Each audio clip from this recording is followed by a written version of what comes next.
Sampaoli, donc, autre passage intéressant dans l'interview du jour, son utilisation de Dimitri Payet, qui était, il le dit, il le répète, son joueur à l'OM, l'homme qu'il a le plus utilisé, parce que rare dans le profil, talentueux, créatif, passeur décisif.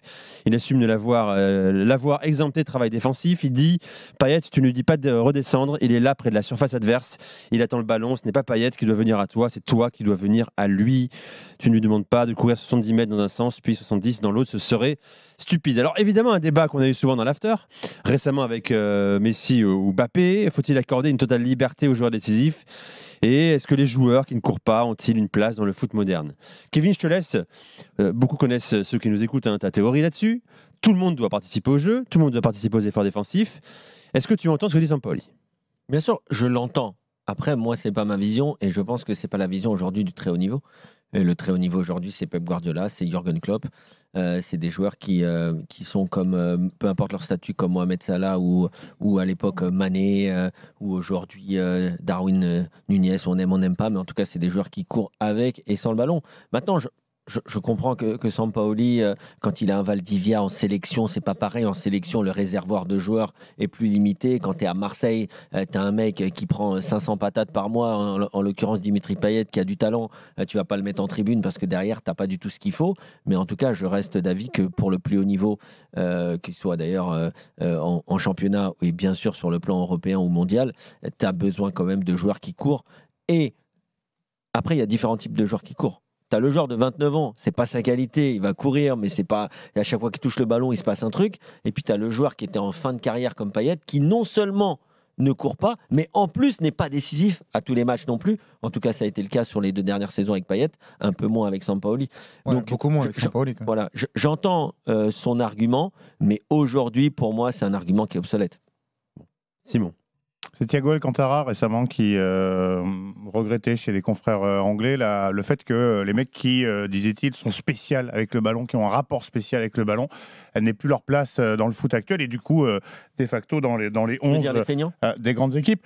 Moi je m'interroge vraiment parce que... C'est pas le même type de joueur. Non, mais moi, il parlait des numéros 10. Il disait pas que les joueurs comme lui étaient. Il était numéro 10 jusque dans les équipes de jeunes. Et comme beaucoup, je pense qu'il y a plus de numéro 10 qu'on appelle à l'ancienne dans les équipes de jeunes et que c'est au niveau professionnel et au top niveau qu'ils ont disparu. Kevin a donné quelques pistes, effectivement. Guardiola, Messi, Ronaldo, le contre-pressing ont tué les numéros 10 à l'ancienne. Et là où moi je suis pas d'accord avec Kevin, mais forcément je finis par heurter un mur tactique notamment, c'est qu'effectivement moi je déplore la disparition du numéro 10. Moi je suis un romantique et effectivement le 10 à l'ancienne, tête haute, qui fait 3 tours sur lui-même avant de te lâcher une passe laser dans le dos d'une défense, le Riquelme, le Platini, le Zidane, moi j'ai envie de poser cette question. Où le jeune Zinedine Zidane jouerait-il aujourd'hui sur le terrain? À quel entraîneur plairait-il de top niveau? Et est-ce qu'on réussirait Bah ouais, mais écoute, moi je pense que c'était quand même un football dans lequel, même dans ce football de meneur de jeu excentré, Nico, on a connu nous les 10 excentrés à Bordeaux, tu sais, Mikou et Benarbia. Moi j'adorais ça. C'est quand même d'accord, mais ça n'existe plus pour X ou X raisons. Et je déplore le fait que désormais les 10 qu'on a vus ces 10 dernières années, c'est quoi? C'est des petits ébulons qui courent partout, qui ont une dynamo incroyable, les Coutinho, les Iniesta, les Pablo Aimar qui ont donné un petit peu cette tendance. Je pense qu'on fait 2 débats différents. Là, aujourd'hui, je pense que ce que disait Sampaoli, notamment, c'est les joueurs qui te font la différence et tu dois accepter le fait qu'ils ne défendent pas. Là, l'histoire des dans un jeu de possession, l'histoire des numéros 10, pour moi, c'est totalement différent. Il y a des numéros 10 aujourd'hui qui peuvent travailler sans ballon, être dans la continuité du jeu. Or, en fait, moi, ce que veut dire Sampaoli, c'est par exemple ce qu'on est en train de vivre avec Mahrez actuellement à la Coupe d'Afrique des Nations. J'allais parler de Mahrez, j'allais parler de Grealish, les mecs que Guardiola... Non, mais où on nous dit, par exemple, Mahrez, c'est pas grave si tu le vois pas pendant 90 minutes ou si il défend pas, parce qu'en un coup de patte, il va te faire gagner le match. Moi, je pense que c'est ça le débat qu'on est en train de faire ce soir. Oui. C'est ce débat-là. C'est pour les plus efficaces aussi, les exempter de travail défensif. Et moi, ce débat-là, j'en en peux plus.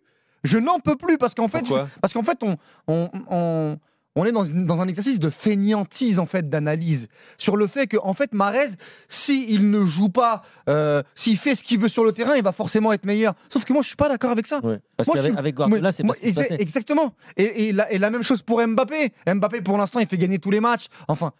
Au Paris Saint-Germain, il y a encore un plafond de En verre. championnat. Mais en championnat et avec l'équipe de France. Donc, on a aussi ces débats-là avec Mbappé. Mbappé, il peut ne pas défendre, c'est pas très très grave. On va essayer d'optimiser sa place. Parce que c'est ce que Luis Enrique fait. Avec son poste de numéro 9, il veut pas le faire jouer à gauche parce qu'il ne défend pas. Parce que. Mais vous inquiétez pas, il va nous faire gagner les matchs. C'est ce débat-là. Et moi, ce débat-là, il me dérange. C'est pas le débat du numéro 10. C'est est-ce qu'aujourd'hui, on est obligé de donner les pleins pouvoirs, entre guillemets, à celui qui va te faire gagner. Parce qu'à un moment donné, il te fera plus gagner. Parce qu'à un moment donné, il y aura des matchs où, hormis Lionel Messi, qui, pour moi, ou Cristiano Ronaldo, grande époque, ils t'ont fait gagner 4-5 Ligues des Champions. Donc tu t'assois et tu te dis, bon, mon copain, c'est le chemin. Mais sauf que des Messi, des Ronaldo, il n'y en a pas, il y en a pas de C'est 1000. quand même le débat, Walid, parce que le 10, il a disparu. Et effectivement, lorsque tu joues sur un côté comme Mbappé, tu es obligé de défendre. Il n'y a plus le choix. C'est pas le 10 qui a C'est quand même un disparu, petit peu le débat du fait que les créateurs, les mecs qui te faisaient gagner des matchs par une inspiration géniale, une feinte, une talonnade, une frappe en lucarne, alors que tu les avais pas vus du match, ils n'existent plus. Il n'y a plus de place sur le terrain pour ces mecs-là. Ils existent, mais c'est pas le numéro 10 qui a disparu. C'est le football qui a changé. Un football où il faut courir désormais. Le 10, il est soit sur un côté, Énormément. soit dans le cœur du jeu. Moi, je te donne. Soit en 9 et très 10, rapidement c'est la moins pire des places pour le des 10. meilleurs joueurs, des joueurs que je préfère. Bon, bien sûr, à part Luka Modric, mais il y avait Juan Roman Riquelme et un Argentin un peu moins connu qui était Andrés D'Alessandro. Bien sûr. Tu vois, un petit gaucher. Qui n'a pas eu la carrière que son talent méritait. Mais qui a eu quand même une Mais qui belle était carrière. plus un excentré, non, D'Alessandro c'est un vrai 10, numéro D'Alessandro. 10, vrai numéro 10. Celui qui avait gagné les Jeux Olympiques, là. Voilà. Voilà. Et donc ça, c'est des joueurs qui étaient lents. Tu vois, parce que le football était plus lent. Donc ils pouvaient jouer dans un football plus lent. Mais aujourd'hui, tu le vois à la CAN, tu le vois en Ligue 1. Toutes les équipes aujourd'hui sont très bien préparées, peu importe le niveau. Tu le vois même en Conference League où une équipe des îles Féroé arrive à tenir Lille sur 90 minutes. Ça avant, ça n'existait pas. Donc il y a eu un nivellement des valeurs parce qu'aujourd'hui tout le monde travaille bien, tout le monde travaille mieux. Donc aujourd'hui, le joueur qui était lent, mais qui par sa vision, par sa vista, arrivait à faire la diff, il y en a de moins en moins parce que tout le monde va vite. Et c'est ce que Donc aujourd'hui, un mec comme Riquelme n'aurait pas sa place dans une grande C'est ce que équipe je te dis. européenne. Pirlo, il a été obligé d'inventer le poste de numéro 10 en sentinelle. Mais c'est pas le parce débat qu'il y avait du soir, déjà ça. plus de place pour ces mecs-là. C'est pas le Si, débat du bah, soir. C'est lié forcément, Walid. On fait C'est un forcément Non, Est-ce mais qu'un moi- joueur un peu feignant moi- peut toujours jouer au très haut niveau? Moi, le débat, c'est est-ce que si tu fais gagner un match, tu as le droit de ne pas défendre? C'est ça le débat du Mais soir. regarde, C'est regarde- est-ce que Est-ce que un tu peux entraîneur, gagner- c'est tu ce peux- que non, mais un de toute façon, c'est simple. Je vais aller dans ton sens. Tu peux gagner un match avec un mec qui défend pas pour aller chercher un gros titre. C'est très dur. Voilà, c'est simple. Non, la question, il n'y a pas vraiment de théorie là-dessus. C'est de l'individu, en réalité. Et ça dépend de l'effectif aussi. Si tu as un joueur très au-dessus qui peut te faire gagner un match, tu peux effectivement l'exempter de travail défensif ou de repli. Mais encore une fois, C'est le cas Mbappé au PSG, Oui, voilà, le cas qui est Mbappé. celui qui peut déclencher. Parce que Oui, mais d'autres la Ligue des Champions, tu la gagnes pas comme ça. Non, Ça t'as va raison. pour la ok. Ligue 1. Mais tu l'as gagné avec Messi comme ça, tu l'as gagné Non, avec mais- Ronaldo comme ça, mais avec des gros collectifs aussi encore une autour. fois, Bah oui, c'est- là, moi ça je a rien à pense, voir. je Mais ça a pense rien que à ce voir. qui a Avec des changé, machines c'est autour, que c'est de plus en plus difficile à Pilote vendre, automatique. quel que soit le talent du mec, au reste de ton effectif. Parce qu'encore une fois, les 10 à l'ancienne, les Riquelme, mais avant ça, il y a eu des Enzo Schifo, des mecs qui jouaient à 2 à l'heure, mais qui éclairaient le jeu, des génies tout simplement du foot. Mais c'est des mecs qui jouaient, c'est des toreros les mecs. Mais pour placer les banderilles, il faut que ça court autour. Et forcément, je pense que c'est de plus en plus dur.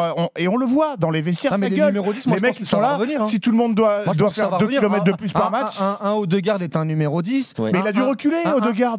Non, oui, mais Il joue 8 maintenant, il est Odegaard. 8-10, mais c'est un, Ah 10, oui. c'est un 10 qui est dans les circuits. Un Isco au Real Betis ou même à l'époque du Real Madrid était un numéro 10. Un Kevin De Bruyne est un numéro 10 moderne, Ouais, mais c'est un numéro mais ça reste un numéro 10. Tu as des joueurs comme ça derrière l'attaquant. Bernardo Silva. Voilà, mais un Bruno Fernandes est un numéro 10. Ouais. C'est peut-être pas un Mais il numéro défend, 10 à par l'ancienne, mais Il c'est un numéro 10.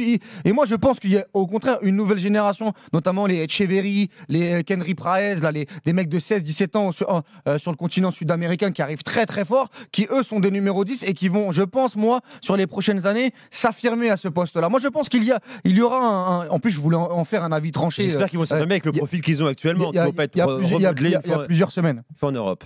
Bon, en tout cas, Kevin, tu as réveillé tout le chat de chaîne YouTube avec D'Alessandro. Tout le monde adore, évidemment. Andrés D'Alessandro. C'est des noms, les gars, romantiques. Mais, avec Pablo Aimar, Riquelme, bien sûr. Voilà, on y dédicace est. à un pote à moi qui s'appelle Andrés aussi, c'est son surnom, grâce beau à prénom. D'Alessandro qui avait un sacré pied gauche. Ce qui est marrant, c'est qu'Aymar et Riquelme, ils sont toujours comparés l'un à l'autre. Ils sont de la même génération. Et difficile de trancher, mais il y a quand même 2 écoles. C'était pas du tout les mêmes joueurs. Et Génération pourtant, Saviola aussi, d'ailleurs. bien sûr, Ortega, Saviola, ça allait un vite tout quand petit même. peu avant. Ça allait très très vite, Saviola.